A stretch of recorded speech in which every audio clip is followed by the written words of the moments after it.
Hi friends, இது வந்து தோட்டத்தில் இருக்க கத்திரிக்காய் செடி. இந்த கத்திரிக்காய் செடியில் பார்த்தீங்கன்னா வரி கத்திரிக்காய், நாட்டு கத்திரிக்காய், அப்புறம் இந்த வெள்ளை கத்திரிக்காய், இந்த மாதிரி ஒரு 3 வெரைட்டியில் இந்த செடிகள் வந்து கலந்துருக்கு.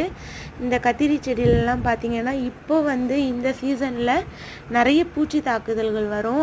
அதுவே பார்த்தீங்கன்னா கத்திரி செடிகள்லாம் வந்து சொல்லவே வேண்டாம், அதிகப்படியான பூச்சி தாக்குதல்கள் வரக்கூடிய ஒரு செடி கத்திரிக்காய் செடிகள். இந்த பூச்சி தாக்குதலுக்கு நான் என்ன செய்கிறேன்னு பார்த்தீங்கன்னா சாம்பலை வந்து நல்லா தூவி விடுவேன். அதுக்கு அடுத்ததாக ரொம்ப முக்கியமாக கொடுக்கறது என்னன்னு பார்த்தீங்கன்னா கஸ்தூரி மஞ்சள். இந்த கஸ்தூரி மஞ்சள் வந்து நம்ம சாப்பிடக்கூடிய கஸ்தூரி மஞ்சள், நம்ம ஃபேஸ் பேக்கு யூஸ் பண்ணுற மஞ்சள் வந்து நம்ம செடிக்கு வந்து யூஸ் பண்ணக்கூடாது. அதில் வந்து கெமிக்கல் இருக்கும். இது வந்து உள்ளுக்கு வந்து நம்ம சாப்பிடக்கூடிய கஸ்தூரி மஞ்சள். இந்த கஸ்தூரி மஞ்சளை வந்து நம்ம தண்ணியில் நல்லா கரைச்சி அதை வந்து நல்லா ஸ்ப்ரே பண்ணி விடலாம். கஸ்தூரி மஞ்சளில் இருக்கிற இந்த அதிகப்படியான அந்த வாசனை வந்து பூச்சிகளை வந்து விரட்டக்கூடியதாக இருக்குது.